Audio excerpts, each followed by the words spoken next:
1월 26일 목요일, 오늘 하나님께서 주시는 말씀은 사무엘상 2장 22절부터 36절까지의 말씀입니다. 한 절씩 교독하고 마지막 36절은 함께 읽도록 하겠습니다.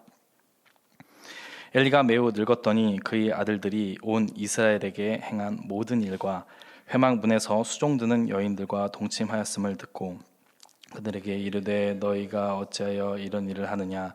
내가 너희의 악행을 이 모든 백성에게서 들었노라. 내 아들들아, 그리하지 말라. 내게 들리는 소문이 좋지 아니하니라. 너희가 여호와의 백성으로 범죄하게 하는도다. 사람이 사람에게 범죄하면 하나님이 심판하시려니와 만일 사람이 여호와께 범죄하면 누가 그를 위하여 간구하겠느냐 하되 그들이 자기 아버지의 말을 듣지 아니하였으니 이는 여호와께서 그들을 죽이기로 뜻하셨음이더라. 아이 사무엘이 점점 자라매 여호와와 사람들에게 은총을 더욱 받더라.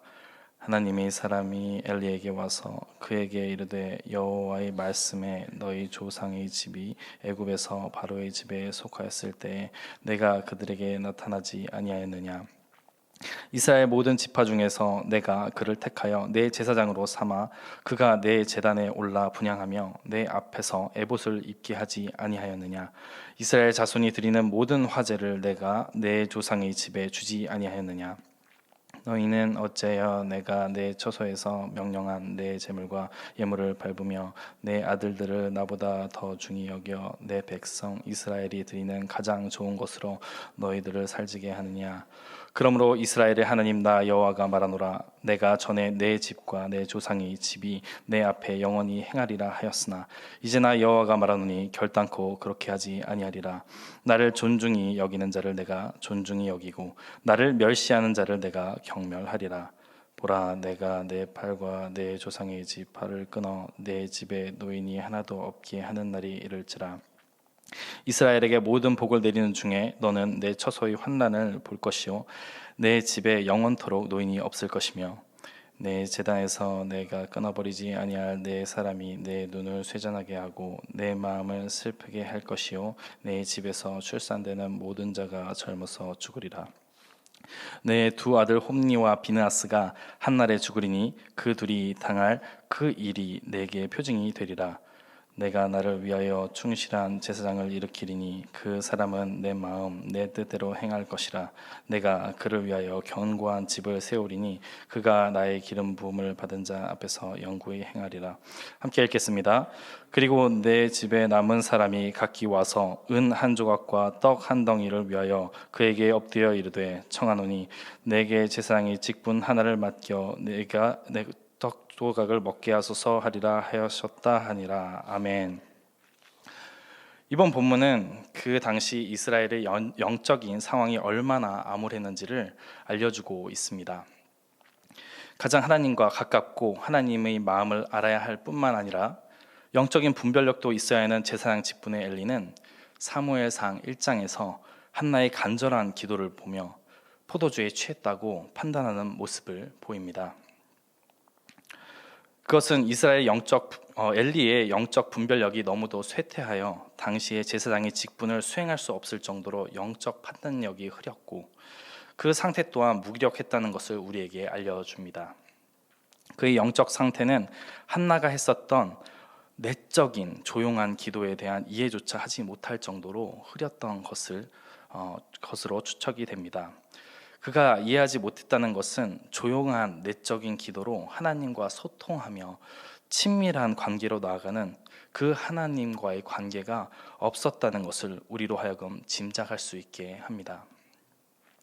마태복음 15장 14절입니다. 그냥 두라. 그들은 맹인이 되어 맹인을 인도하는 자로다. 만일 맹인이 맹인을 인도하면 둘이 다 구덩이에 빠지리라 하시니. 그렇습니다. 소경은 소경을 인도할 수 없습니다. 영적으로 소경인 상태에서 다른 이들을 인도한다면 인도한 사람도 인도를 받는 사람도 구덩이에 빠져버리게 됩니다. 이를 볼 때 그 당시 이스라엘 백성들의 영적인 상태가 어떠했는지, 얼마나 심각한 상황이었는지를 알 수 있습니다. 영적으로 흐렸던 엘리의 아들들은 어떻게 되었을까요? 제사장 직분의 홈니와 비느하스는 제사를 하는 자리는 지켰을지 몰라도 여호와 하나님을 섬기지는 못했습니다. 어린 사무엘이 하나님을 섬겼다는 내용은 나오지만 홈니와 비느하스가 하나님을 섬겼다는 말은 어디에서도 찾아볼 수가 없습니다. 오늘 본문의 시작인 22절은 엘리의 영적 상태와 그의 아들들이 얼마나 타락했는지에 대해서 충격적인 소식을 전하고 있습니다. 22절을 읽겠습니다. 엘리가 매우 늙었더니 그의 아들들이 온 이스라엘에게 행한 모든 일과 회막문에서 수종드는 여인들과 동침하였음을 듣고. 엘리가 매우 늙었다고 되어 있습니다. 이것은 엘리가 매우 늙어서 영적인 감각이 무뎌졌을 뿐만 아니라 타락해가고 있는 아들들에게 제대로 훈육할 수 없을 정도로 쇠약해졌다는 것을 나타내고 있습니다. 거룩해야 할 성소에서 제사장이었던 엘리의 아들들이 수종드는 여인들과 동침했다는 것은 우리에게 충격을 주기에 충분한 사건입니다. 어제 본문 12절 17절은 엘리의 아들들의 그런 행동들은 다름이 아닌 마음의 중심의 문제에서부터 나왔다는 것을 알려주고 있습니다. 그들은 하나님을 알지 못할 뿐만 아니라 하나님을 의식조차 하지 않았던 사람들이었습니다. 그렇기 때문에 여호와의 제사를 업신여긴 것은 어쩌면 당연한 결과였을 것입니다. 하나님을 알지 못하고 제사 또한 업신여긴 자들이었기에 성스러운 성소에서 여인들과 동침을 하고 희생 제사를 드리는 사람들에게 자신의 유익을 위해 협박까지 한 것은 그들에게는 당연히 거리끼는 일이 아니었을 것입니다. 그들은 왜 하나님을 알지 못했을까요? 하나님을 알지 못했음에도 불구하고 어떻게 제사장이 되었을까요? 엘리가 영적으로 깨어 있었다면 어땠을까 생각해 보게 됩니다. 아들들이 어릴 때부터 하나님의 말씀을 배우고 아버지 엘리가 하나님을 경외하며 매일매일의 삶 속에서 기도하며 하나님의 음성에 귀 기울였던 것을 보면서 자랐다면 그들은 어땠을까 생각해 보게 됩니다. 23절부터 25절까지의 말씀에서 우리는 이렇게까지 타락한 엘리의 아들들을 본 엘리의 반응을 통해 부모님의 역할이 얼마나 중요한지를 깨달을 수 있습니다. 23절부터 25절까지 말씀을 읽겠습니다. 그들에게 이르되 너희가 어찌하여 이런 일을 하느냐? 내가 너희의 악행을 이 모든 백성에게서 듣노라. 내 아들들아 그리하지 말라. 내게 들리는 소문이 좋지 아니하니라. 너희가 여호와의 백성으로 범죄하게 하는도다. 사람이 사람에게 범죄하면 하나님이 심판하시려니와 만일 사람이 여호와께 범죄하면 누가 그를 위하여 간구하겠느냐 하되 그들이 자기 아버지의 말을 듣지 아니하였으니 이는 여호와께서 그들을 죽이기로 뜻하셨음이더라.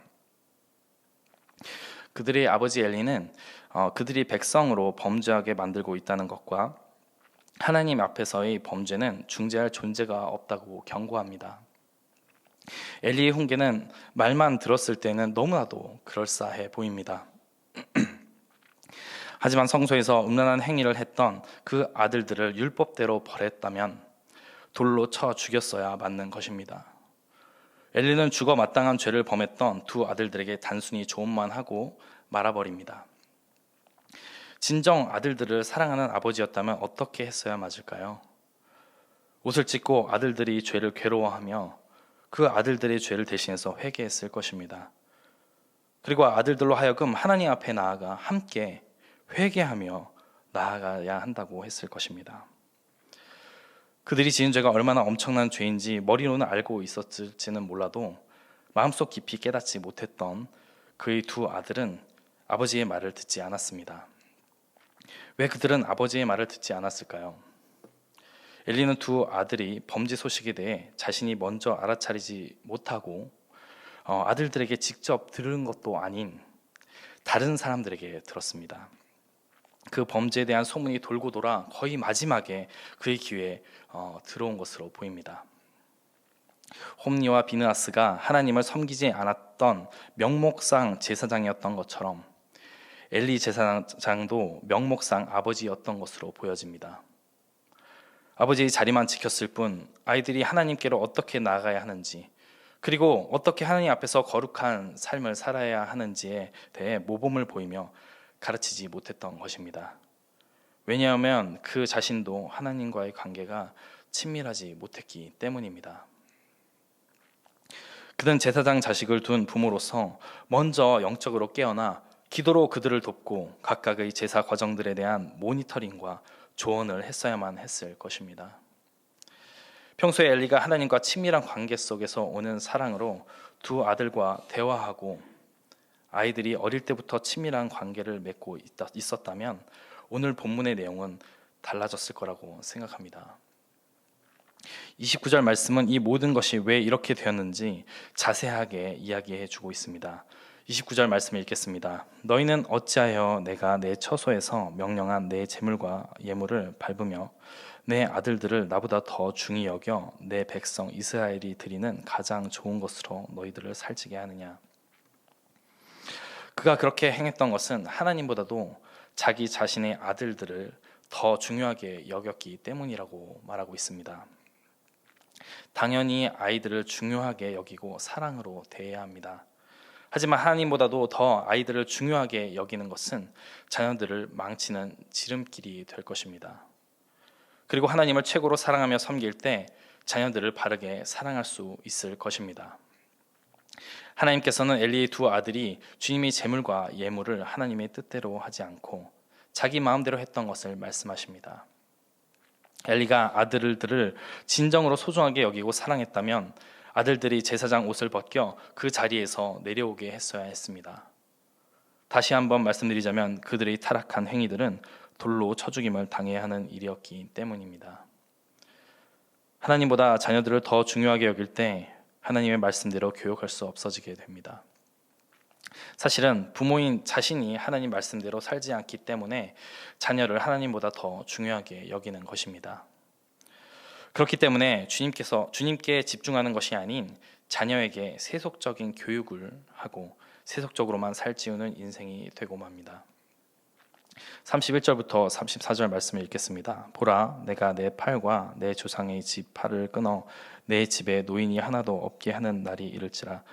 이스라엘에게 모든 복을 내리는 중에 너는 내 처소의 환난을 볼 것이요 내 집에 영원토록 노인이 없을 것이며 내 제단에서 내가 끊어버리지 아니할 내 사람이 내 눈을 쇠잔하게 하고 내 마음을 슬프게 할 것이요 내 집에 출산되는 모든 자가 젊어서 죽으리라. 내 두 아들 홈니와 비느하스가 한날에 죽으리니 그 둘이 당할 그 일이 내게 표징이 되리라.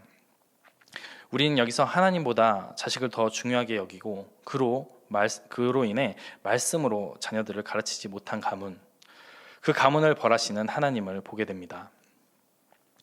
그 가문의 후손은 다 젊어서 죽고 아버지인 엘리를 더 노쇠하게 할 뿐만 아니라 그의 마음을 더 아프게 할 것이라고 말하고 계십니다. 엘리와 두 아들 홈니와 비느하스가 한날에 죽는 것이 예언 성취의 표징이 될 것이며 그 집에서 남은 사람도 새롭게 세워진 이에게 엎드려 은 한 조각과 빵 부스러기를 구하게 될 것이라고 되어 있습니다.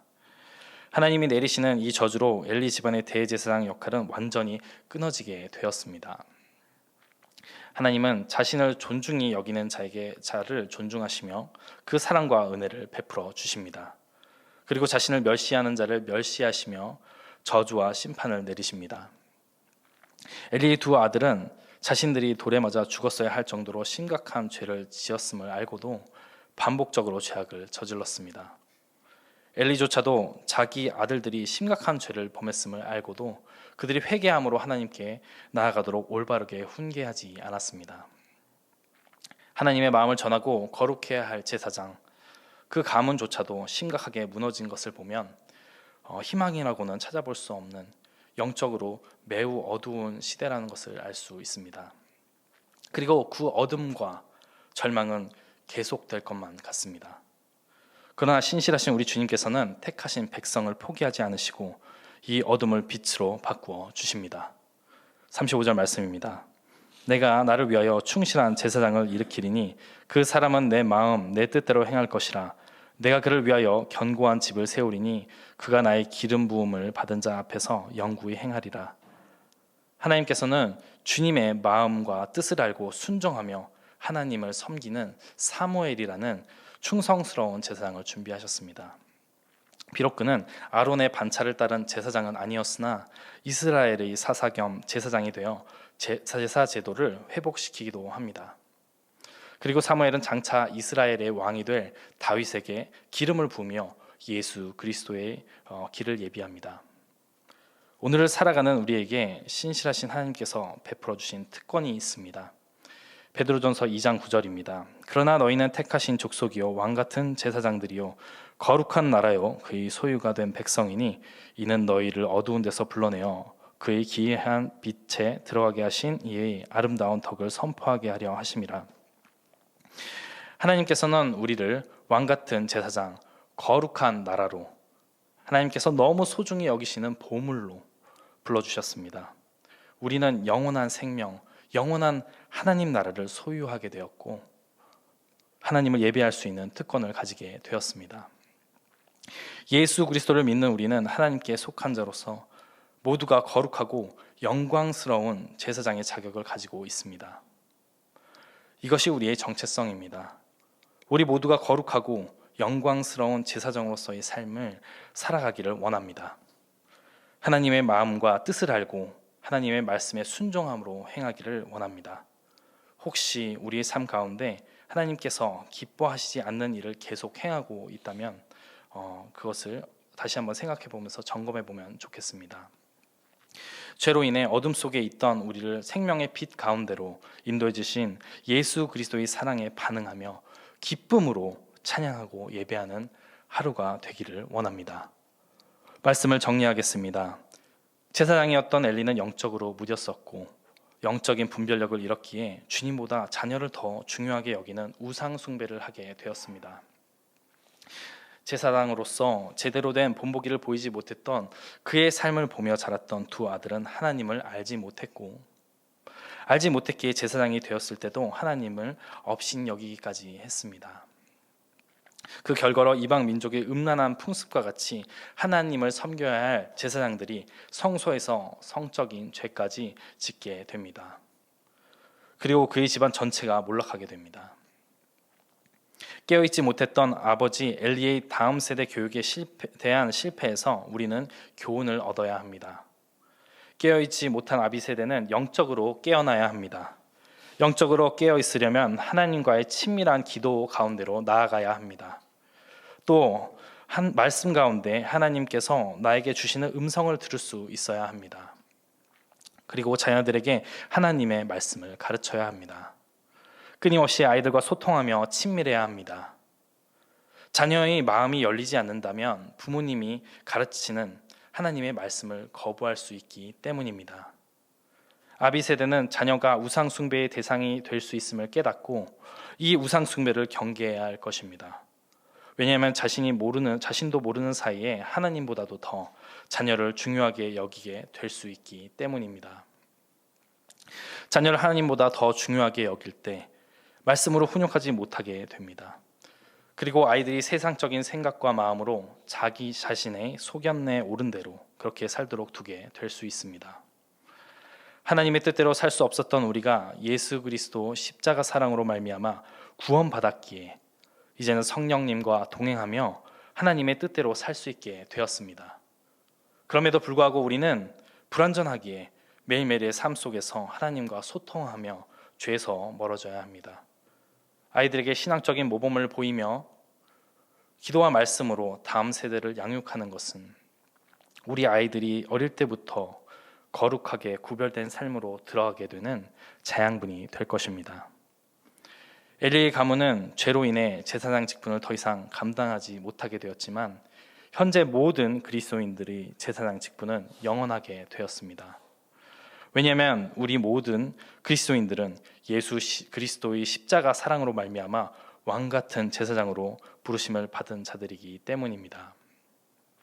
우리를 구원하신 예수 그리스도로 인해 전에는 선한 일들을 전혀 할 수 없었던 우리가 선한 일을 선택할 수 있게 되었고 행할 수 있게 되었습니다. 하나님을 위해 다른 사람들을 섬길 수 있는 사람으로 온전하게 변화된 것입니다.